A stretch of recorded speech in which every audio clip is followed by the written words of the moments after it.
Hello, ladies and gentlemen. This is Tim Ferriss, and welcome to the Tim Ferriss Show. This episode is an exciting one, and I will start with a quote. And the quote is from Robert Frost. It is, "Freedom lies in being bold." If anything, our guest this episode is about being bold. His name is Peter Thiel, and he is a serial tech founder, PayPal, Palantir, billionaire investor, and author of the new book, 0 to 1. I'll come back to all of those things. But whether you want to be a better investor, I've certainly modeled Peter and have him to thank, I think, for many of my best decisions in the world of investing. A better entrepreneur, or simply a free thinker who wants to do great things, create more value, I highly recommend not only this interview, but certainly that you read 0 to 1, which is a collection of many of his teachings on differentiation, value creation, competition. It is a treasure trove. Now, Peter, who is Peter? And if you're not familiar with him, I'll give you a quick snapshot. He co-founded in 1998 PayPal. That was the beginning, which was sold to eBay in 2002 for $1.5 billion. But more notable, I think, is the team that he helped to assemble. And these individuals, known now as the PayPal Mafia, that's what they're referred to as, went on to launch a raft of companies that have become household names, including at least 7 now valued at more than $1 billion. I mean, literally almost every single person on the founding team, if not every person, has gone on to create multi-billion-dollar companies. You have Tesla and SpaceX, co-founded by Elon Musk, LinkedIn, of course, Reid Hoffman, YouTube, Steve Chen, Chad Hurley, Jawed, Yelp, Jeremy Stoppelman, Russell Simmons, Yammer, David Sachs, and the data mining company Palantir, which Thiel himself co-founded in 2004. He was also the first outside investor in Facebook and has invested in more than 100 startups. He has done a lot, he has learned a lot, and perhaps most important, he consistently questions assumptions and thinks differently. So I don't want to delay this any further, but I will say this interview was an experiment. I was on sick leave, so we did it asynchronously. What you will hear is Blake Masters, who's the co-author on 0 to 1, reading the questions, Peter answering them, because I was unable to be there in person, although I have met Peter on a few occasions before. There are also written questions and answers, and you can find those written questions and answers on the blog. Go to 4hourworkweek.com/podcast, click on this episode, and it'll take you to the right place. So without further ado, I hope you enjoy this interview. Please share your thoughts on Twitter at tferriss, that is me, 2 R's, 2 S's, or on Facebook at /Tim Ferriss, 2 R's, 2 S's, and thank you so much for listening. Optimal minimal. At this altitude, I can run flat out for a half mile before my hands start shaking. Can I ask you a personal question? Now would seem an appropriate time. What if I give the eyes? I'm a cybernetic organism, living tissue over metal endoskeleton.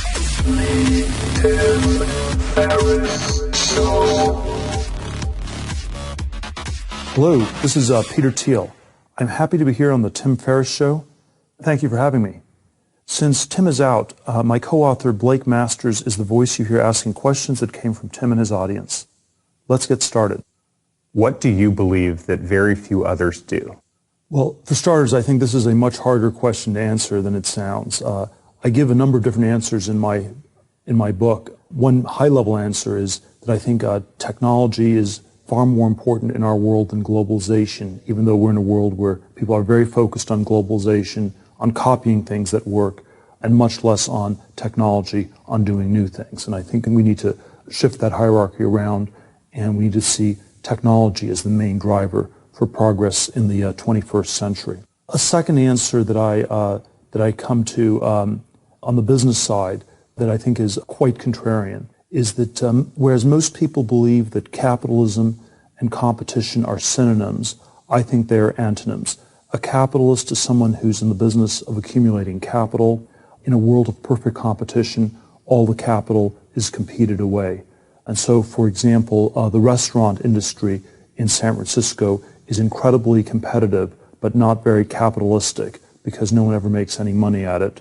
Whereas Google is a very capitalistic company, which has made enormous profits for the last dozen years, but has had no real competition ever since it's definitively distanced itself from Yahoo and Microsoft around 2002. What do you wish you had known about business 20 years ago? If you go back 20, 25 years, I wish I would have known that there was no need to wait.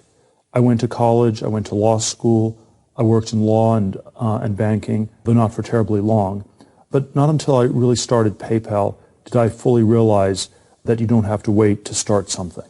So if you're planning to do something with your life, if you have a 10-year plan of how to get there, you should ask, why can't you do this in 6 months? Sometimes you have to actually go through the complex 10-year trajectory, but it's at least worth asking whether that's just a story you're telling yourself or whether that's the reality.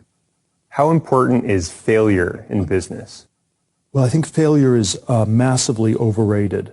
Most businesses fail for more than one reason, and so when a business fails, you often don't learn anything at all because the failure was overdetermined. You will think it failed for reason number 1, but it failed for reasons numbers 1 through 5, and so the next business you start will fail for reason number 2, and then for 3, and so on.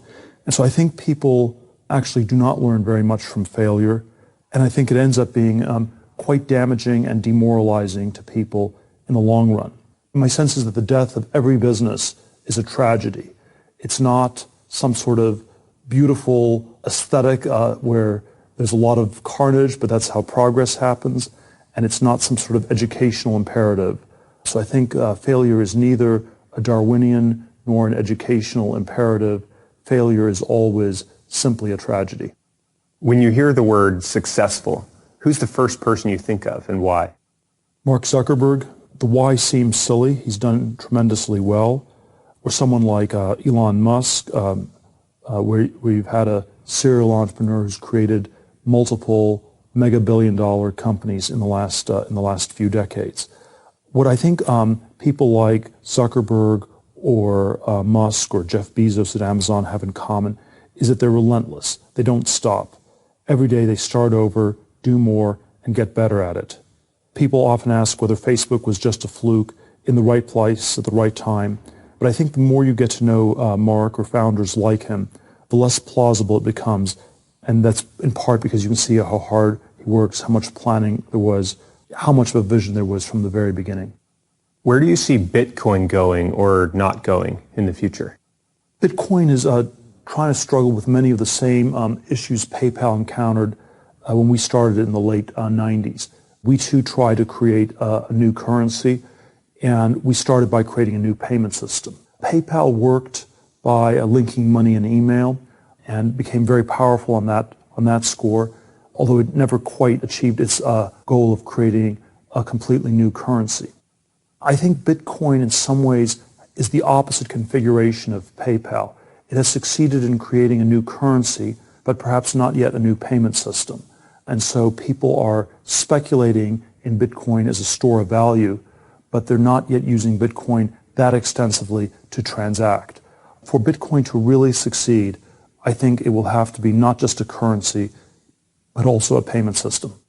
What are the biggest tech trends that you see defining the future? I don't like talking in terms of tech trends because I think once you have a trend, you have many people doing it. And once you have many people doing something, you have lots of competition and little differentiation. You generally never want to be part of a popular trend. You do not want to be the 4th online pet food company in the late 90s. You did not want to be the 12th thin panel solar company in the last decade.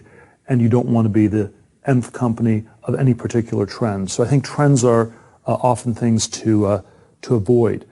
What I prefer over trends is a sense of mission, that you're working on a unique problem that people are not solving elsewhere. When Elon Musk started SpaceX, they set out the mission to go to Mars. You may agree or disagree with that as a mission statement, but it was a problem that was not going to be solved outside of SpaceX, and all the people working there knew that, and it motivated them tremendously. So I think unique missions are much to be preferred over trends. It is because every moment in technology happens only once, and it's always a unique constellation of technologies and people and the world where the time is right now for a new kind of thing to come about. Why do so many investors spray and pray instead of focusing on just 5 to 7 companies in each fund like you do at Founders Fund? And second part of the question, do you have any rules that you follow or tips for those who want to invest in early stage ventures more intelligently? I think people would say that they spray and pray because of some sort of portfolio theory, some sort of diversification theory. And if that's true, that might work. I don't actually believe that to be true. I think the real reason people spray and pray in their investing is that they are lacking in any conviction, and perhaps because they're too lazy to really spend the time to try to figure out what companies are ultimately going to work. One of the reasons I do not like that sort of approach to investing is that I don't think it's good to treat companies as lottery tickets. I think it's terrible to treat the founders of companies as lottery tickets. And I think it's actually not just sort of a bad thing morally to treat people as lottery tickets. I also think it's really bad as an investor. As an investor, once you say that there's a small probability of a big payoff, small number times big number normally equals a small number. And so once you're thinking in lottery ticket terms, you've already psyched yourself into writing checks without thinking and therefore losing money. And so I think the anti-lottery ticket approach is to try to be concentrated, because that forces you to have high levels of conviction before you write a check of any size, and then I think you'll do much better. What problem do you face every day that nobody has solved yet? Well, the problem that I remain the most passionate about is for us to make some real and continued progress in the fight against aging and death. This is not just a problem I face, it's a problem everybody on this planet faces. We have about 100,000 people a day who die, mostly from diseases linked to old age. And so what I always find extraordinary is how little we're doing about this problem. It seems that people are either in a mode of denial or acceptance, which are in some ways opposite extremes, but they both have the effect of stopping you from doing anything. If you are in denial and say this is not a problem, or if you accept it and say there's nothing you can do about it, both of these are sort of passive modes. And what I think we need is a much more active mode. And instead of being in denial or acceptance, I would like us to be spending a lot more time fighting death. There are people who say that death is natural, and to which I think the response always has to be that there is nothing more natural for us than to fight death. What would you say to the 9.7 million unemployed people in America? Let me give both a micro and a macro answer to this. On a micro answer, I don't think there's any sort of one-size-fits-all approach. I think there are very different kinds of facts and circumstances in which people find themselves in, and I think that a reasonable approach would involve very carefully looking at why people are there. Are they in a long-term unemployed situation where they were working in a Rust Belt factory with a job that no longer exists, or are they a 20-something college student who studied a major that was poorly advised and has accumulated a mountain of debt? And so I think you always want to approach this with far more granularity, and that there's no sort of one-size-fits-all approach. The macro answer, though, that I think is critical is that we need to find a way for there to be just more growth in our overall economy. If the U.S. economy was growing at a rate of 4% a year, I think these problems would broadly get solved. And the challenge has been that we've been having growth of 1 or 2% for the last 7-8 years, and that sort of growth rate is not enough to overcome structural unemployment. It's my view that technology is the key driver for growth, especially in a developed nation like the U.S., and therefore anything we can do to accelerate technological progress and technological innovation will increase growth and ultimately will increase opportunities for people throughout our society. How would you reply to someone who says that your position on college and higher education is hypocritical, since you yourself went to Stanford for both undergraduate and law school? Well, I think some people will always find objections of one sort or another. Had I not gone to Stanford or law school, people would object and say that I had no idea what I was missing. So I think they're likely to complain in any event. But I would say my view is not hypocritical because I've never made the claim that there's a one-size-fits-all. So if I said that nobody should go to college, that might be hypocritical. But what I have said is that not everybody should do the same thing, and that there is something very odd about a society where the most talented people all get tracked towards the same elite colleges where they end up studying the same small number of subjects and going to the same small number of careers. And that strikes me as sort of a lack of diversity in our thinking about the kinds of things people should be doing that's very limiting for our society as well as for those students. I certainly think I was guilty of very much of this myself. If I look back on my Stanford undergraduate and law school years, it's possible I would do it again, but if I had to do something over, I would think about it much harder. I would ask questions. Why am I doing this? Am I doing this just because I have good grades and test scores and because I think it's prestigious, or am I doing this because I'm extremely passionate about practicing law?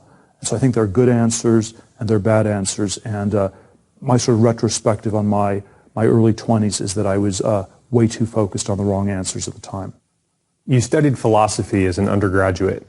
What does philosophy have to do with business, and how has your study of philosophy helped you in your investing and career today? I'm not sure how much the formal study of philosophy matters, but I think the fundamental philosophical question is one that's important for all of us. And it's always this question of what do people agree merely by convention and what is the truth?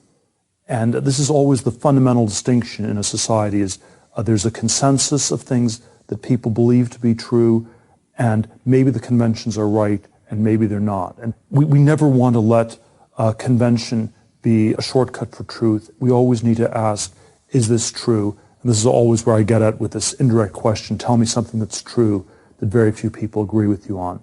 Silicon Valley is a place that is laden with conventional thinking. And one of the reasons that it may afflict Silicon Valley even more than the rest of our society is that there are so few markers. You know, one of the things we're focused on in Silicon Valley is the future. And the future is not always a clear thing. People can be uncertain about it. And when they're uncertain about the future, they will try to find shortcuts involve looking at what other people say about the future. And when everybody simply is listening to everybody else, that's the definition of a bubble or of a mass psychosocial insanity. And so I think this question of trying to think for yourself, trying to break through convention is always important, but perhaps even more in Silicon Valley than most places. What do you think the future of education looks like? I don't like the word education because it is such an extraordinary abstraction. I'm very much in favor of learning.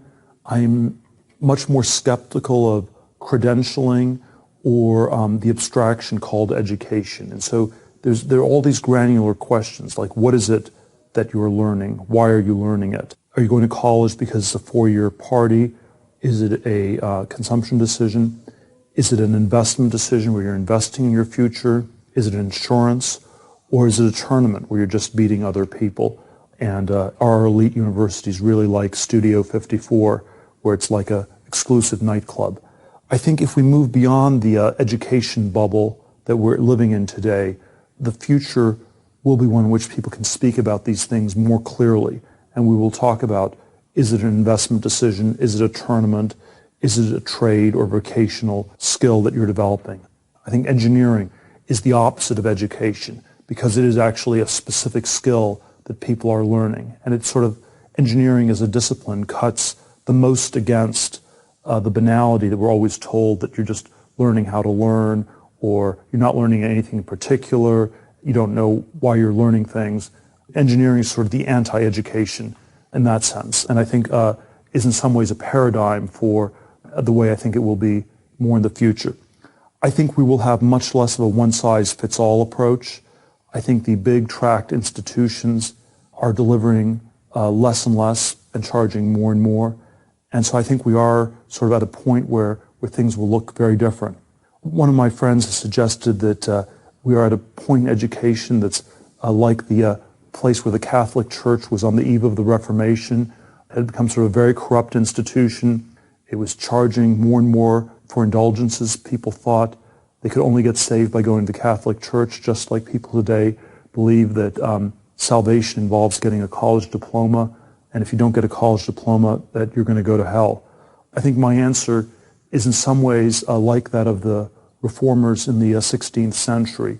It is the same disturbing answer that you're going to have to figure out your salvation on your own.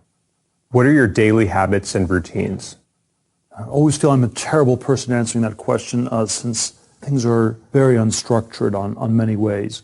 But I'd say one thing that I try to do every day is to have a conversation with some of the smartest people I know and continue to develop my thinking. So I'm trying to learn new things. I find that I learn them from other people, and it's often people with whom I've had conversations for a long time. So it's not an MTV approach where you talk to a new smart person every day.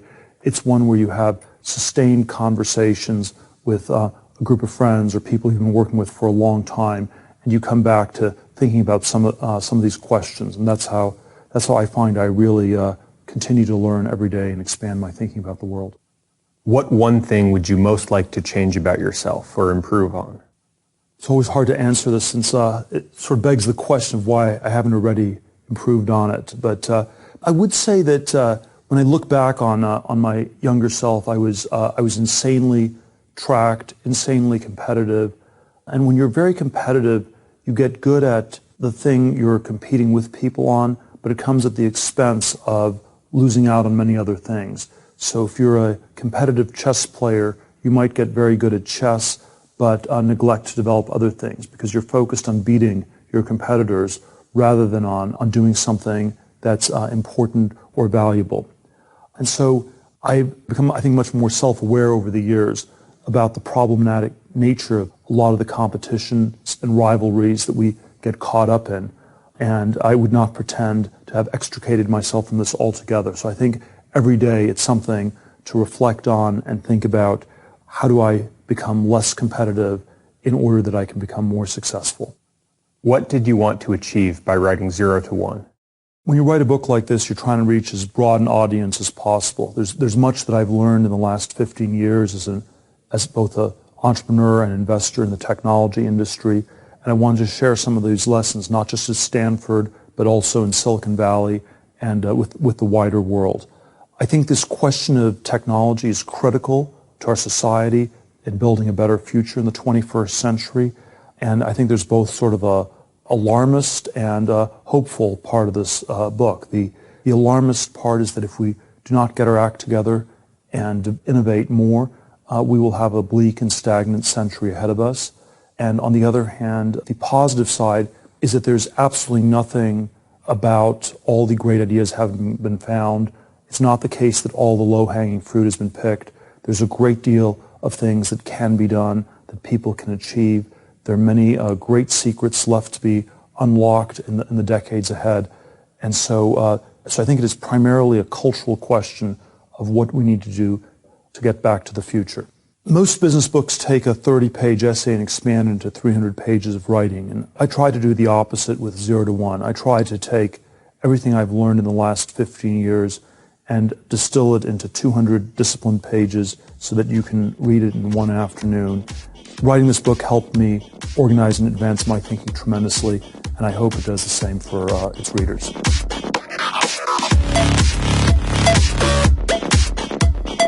If you want more of The Tim Ferriss Show, you can subscribe to the podcast on iTunes or go to 4hourblog.com. FOURHOURBLOG.com, where you'll find an award-winning blog, tons of audio and video interview stories with people like Warren Buffett and Mike Shinoda from Linkin Park, the books, plus much, much more. Follow Tim on Twitter. It's twitter.com/tferriss. That's TFERRISS. Or on Facebook at facebook.com/Tim Ferriss. Until next time, thanks for listening.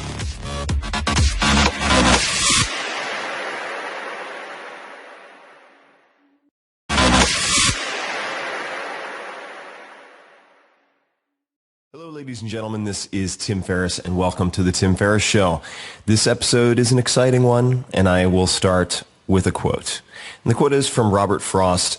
It is, "Freedom lies in being bold." If anything, our guest This episode is about being bold. His name is Peter Thiel, and he is a serial tech founder, PayPal, Palantir, billionaire investor, and author of the new book, 0 to 1. I'll come back to all of those things. But whether you want to be a better investor, I've certainly modeled Peter and have him to thank, I think, for many of my best decisions in the world of investing.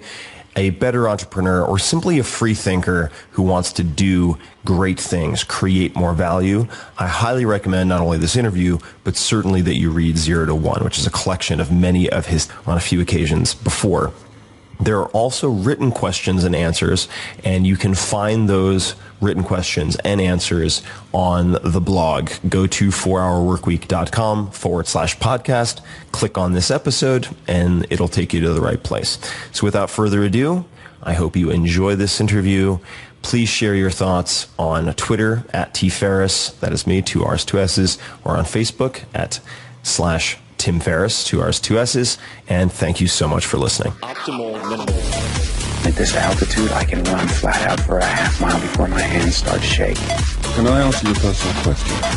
Now would seem an appropriate time. What if I did the opposite? I'm a cybernetic organism, living tissue over metal endoskeleton.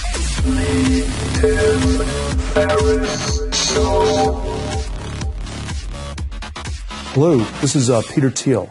I'm happy to be here on the Tim Ferriss Show. Thank you for having me. Since Tim is out, my co-author Blake Masters is the voice you hear asking questions that came from Tim and his audience. Let's get started. What do you believe that very few others do?